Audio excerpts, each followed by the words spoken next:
So before I show you this workout, I just wanted to talk really quickly. Obviously, I'm doing this on a different day than the workout is actually filmed. It's actually like a month later. I just wanted to say, if you don't personally know me, maybe this is the first video of mine that you're watching.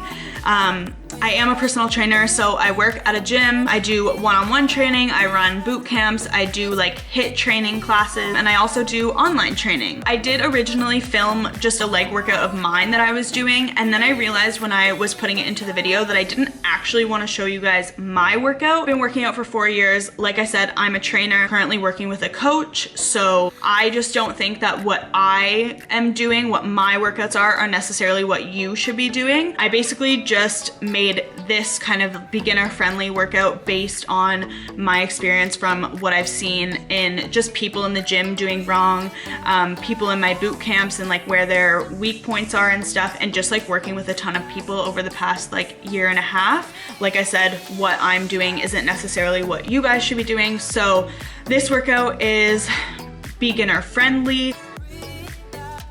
Let's get into the workout. I started with some mobility exercises. Honestly, I am the least mobile person ever. It is very hard for me to, not that it's hard, I just can't do it with proper form. I can't go past parallel in a squat because my hips are just tight. So I literally just can't do it without like my back rounding over and stuff. Anyways, I don't want to get too into detail with it, but mobility is something that I am starting to really focus on because I think that it's really starting to limit my progress. I can't go past parallel in a squat, so I literally can't like stretch my glute muscles as much as possible. I can only go like part of the way down. So if I was able to go all the way down in a squat, like past parallel, my glutes are going to be stretched more at the bottom, therefore I'm working them more, therefore they can get bigger. Mobility and stretching is different. At the beginning of my workouts, I do more mobility stuff. So mobility is where like dynamic stretching. So I'm doing stuff where I'm moving. I'm not static stretching. I'm not just, you know, going to a stretch and holding it for 30 seconds or more. A lot of these exercises I get my clients to do before they do their workout. I do these in my boot camps and like peak classes stuff. This first one is a kneeling lunge. So you can tell how I'm moving in and out of the stretch.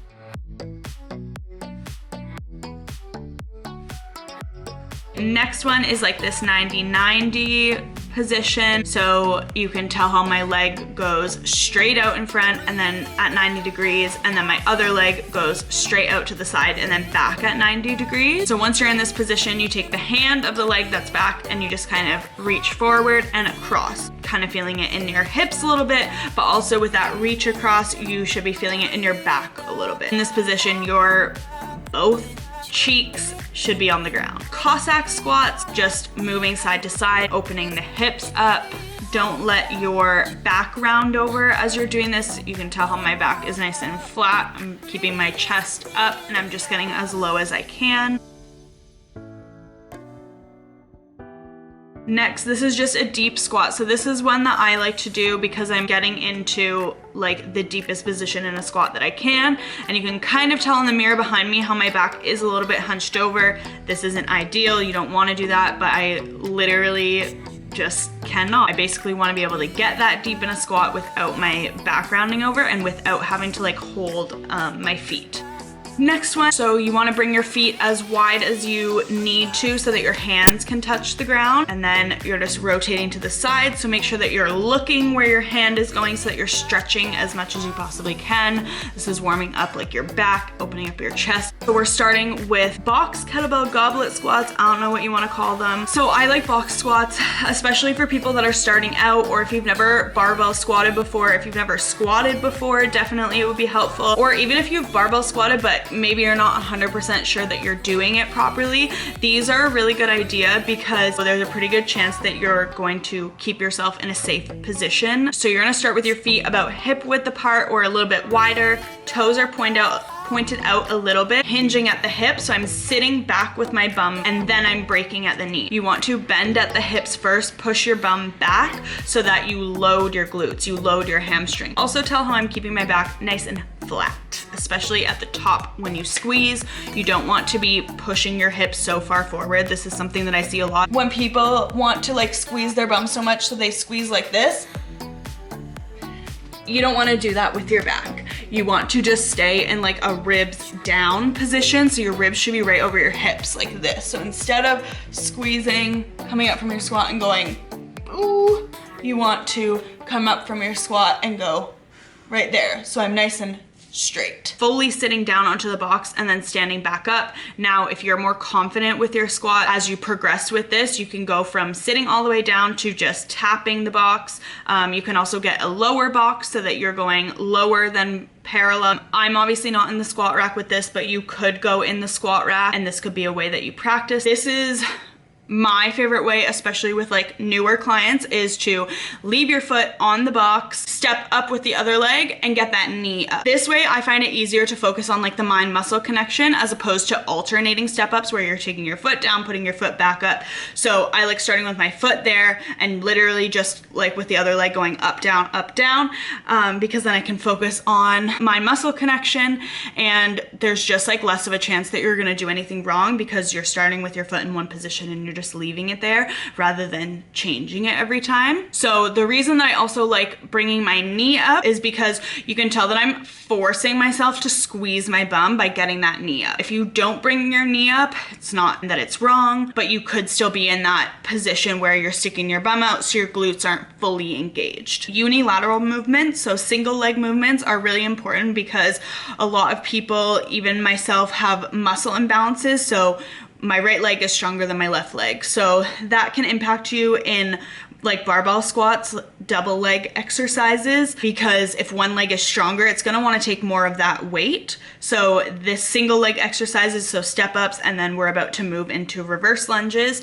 are good because they're single leg exercises. They focus on working one leg and then working the other leg. Now, if you have any sort of imbalance, do the same amount of reps. If you're using weight, still use the same amount of weight.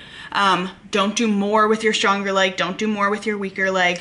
Just keep it the same. We want to balance it out, not cause more problems. The next one is a reverse lunge. I'm standing on like a little riser. So you can play around with how high you want this or if you want the riser at all. You're getting a deeper range of motion than if you were to just do a regular step back lunge. So maybe if you're super beginner, don't use the step. You should be as upright as you can in these lunges. Keeping your knee right over your ankle and like sitting back more is going to engage your glutes more as opposed to your quads.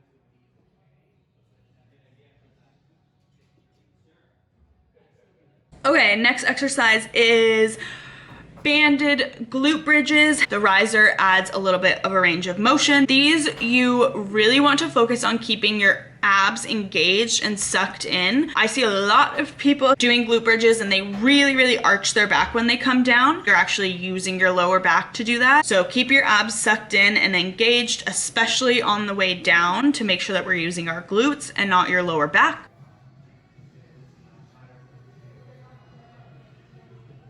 Next exercise is these banded abductions. So these I would do as a superset right after I finish my glute bridges, go into those banded abductions. And this is good for the little side booty. Next exercise is a hamstring curl machine. So I prefer the laying hamstring curl as opposed to the seated hamstring curl machine. So something that I really want you to focus on is pushing your bum down onto the pad. So like pushing your pelvis into the bench, not letting your bum lift up as you're curling the machine in. So don't cheat and like let your bum come up. So with this, I'm doing 8 reps together, and then I'm switching, and I'm gonna leave one of my legs just laying there, and I'm gonna do the other leg. So just single leg, I'm gonna finish my reps there, and then do the other leg. Now obviously you could play around with the weights. You can probably do more weight, double leg, and then you could lower it for when you're doing your single leg. Again, the importance of doing single leg exercises is you're gonna have muscle imbalances, everyone does. So with this, we're just working on evening out those muscle imbalances. Okay, next one is a leg extension machine. So I'm doing a very similar thing to the leg curl, where I start by doing double leg and then I go single leg each.